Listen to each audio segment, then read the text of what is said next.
Animal tissue forms the basis of many topics which you will study later on in your 11th and 12th class. So, we have taken this topic in our first lecture so that you can develop concepts about what you are going to learn in your successive lectures. The term tissue. The word tissue was coined by Xavier Bichet. He gave the general term tissue for both plants and animals, whereas Grew coined this term in relation with plant anatomy. Study of tissue is called histology. So you can see histology refers to study of tissue. This term was coined by Mayer. So these were the historical aspects about tissue. Coming to definition of tissue. Tissue can be defined as a group of cells which are similar in structure, origin and function. So you have to remember it is a group of cells which are similar in structure, origin and function. The microscopic study of tissue and organs in relation to their function is known as histology. Coming to classification of animal tissues or the types of animal tissues, we can recognize four major types of tissues in animals. These are number one, the epithelial tissue, which originates from all the three germ layers, namely ectoderm, mesoderm, and endoderm. Epithelial tissue is one of the oldest tissue or the most primitive tissue in any living organism. The second is the connective tissue, which originates only from a single layer mesoderm. It is the most widespread tissue in our body. Third is the muscular tissue, which also originates only from a single layer mesoderm. And the fourth is the nervous tissue, which originates from the first layer, which is the ectoderm. So we'll take these tissues one by one. First, we'll take epithelial tissue, also called epithelia. The term epithelium was coined by a scientist, Roche. It is an important question, very frequently asked. This term was originally applied to a thin skin which covers the nipple. You can see the various types of epithelial tissue. First is the simple squamous epithelium. Second is the simple cuboidal epithelium.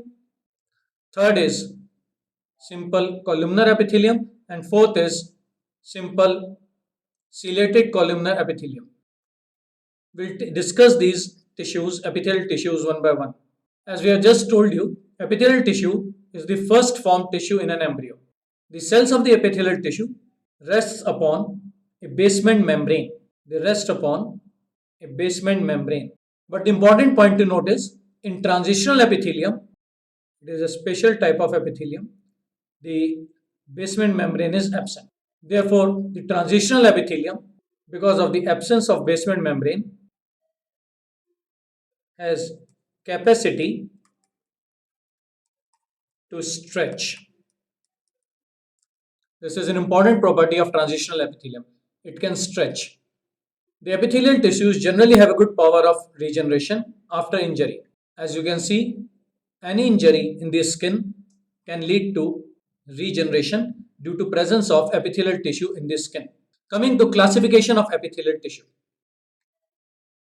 Epithelial tissues can be divided into two types: simple epithelial tissue and compound epithelial tissue. This classification is based on number of layers.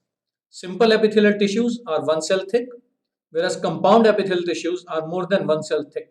Simple epithelial tissue are further divided into five types. Number one is a squamous epithelium, number two cuboidal, number three columnar, fourth is ciliated, fifth is pseudostratified. The ciliated epithelium is further divided into two types, columnar and cuboidal, whereas the compound epithelium are divided into two types, stratified and transitional. Stratified compound epithelium are further of four types: squamous, cuboidal, columnar, and columnar ciliated. The squamous compound epithelium is further of two types: keratinized and non-keratinized. First, we will discuss simple epithelial tissue. As we have seen in the classification, simple epithelial tissues are single layered thick. So this epithelium is a single layer thick or unilayered thick epithelium. The cells are arranged in a single layer, forming one cell thick epithelium, and the classification of simple epithelium is, as we have just seen, number one is the simple squamous epithelium. As you can see in the diagram, this is the basement membrane. This is the basement membrane on which the cells are present. And the cells, you can see, are arranged close to each other so that there is practically no space between the cell. So the intercellular space, as you can see, is absent. Whatever intercellular space is present, that is filled by a cementing substance which is known as desmosome. The simple epithelial tissue is also called pavement epithelium as it resembles a pavement. As we have just seen in the diagram, it consists of large flat cells. As we were discussing, the edges fit closely together like tiles in the floor. So there is practically no intercellular space. As they look like tiles, therefore they are also known as pavement epithelium. The cells rest on a basement membrane. The nucleus of the cells are flat and the nucleus is present in the center of the cell. Coming to the presence of this epithelium, it is present in terminal bronchioles, alveoli of the lungs, walls of the Bowman's capsule, descending limbs of loops of Henle, of the nephrons of the kidney, membranous labyrinth, blood vessels, lymph vessels, heart, coelomic cavities, and rete testes of the testes. In the blood vessels, lymph vessels, and heart, it is known as endothelium. This is an important question. This is a very frequently asked question. What is the name of tissue present in inner layer of the blood vessels? The answer will be endothelium. In the coelom, it is called mesothelium. It lines the cavities of the body are known as coelom. The cells of the endothelium and mesothelium may become wavy. It can attain this type of structure, a wavy structure, and this type of wavy structure is called tessellated epithelium. Coming to simple cuboidal epithelium. As you can see in the diagram, the cells appear cube-like in shape with the nucleus present in the center and the cells rest on a single layer called basement membrane. So the cells are cubical, the nucleus are round and in the center of the cell. The cuboidal epithelium often forms microvilli on their free surface, giving a brush border appearance. This is another important question. What are the brush border epithelium? So the answer will be the cuboidal epithelium having villi on their surface or microvilli on their surface are called brush bordered epithelium. And the microvilli increases absorptive surface area. So it is present in those parts of the body where the surface area has to be increased. In the ovaries and seminiferous tubules of the testes, it is called germinal epithelium because it gives rise to germ cells, therefore known as germinal epithelium. The gametes, are the germ cells, ova and sperms. The other places where cuboidal epithelium is present are the small salivary and pancreatic duct, thyroid, membranous labyrinth, the PCT and DCT of the nephrons, and the pigment cells of the retina of the eye. A general function of cuboidal epithelium is it helps in protection, absorption, excretion, and gamete formation.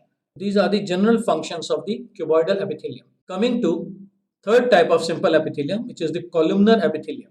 The cells are elongated. This is the shape of these cells. The cells are elongated. That is, their length is more. This length is more as compared to their breadth. Therefore, they appear as columns. Nucleus generally lies towards the lower part of these cells. The cells again rest on basement membrane. The outer free surface of each cell is slightly broad. As we discussed, the nucleus lies near the base of the cell. This type of epithelium is present in stomach, intestine, gallbladder, and bile duct. It also forms various gastric glands, the intestinal glands, and the pancreatic lobules. So it is also present in glands associated with alimentary canal. Wherever it is present in glands, it is given another name which is known as glandular epithelium.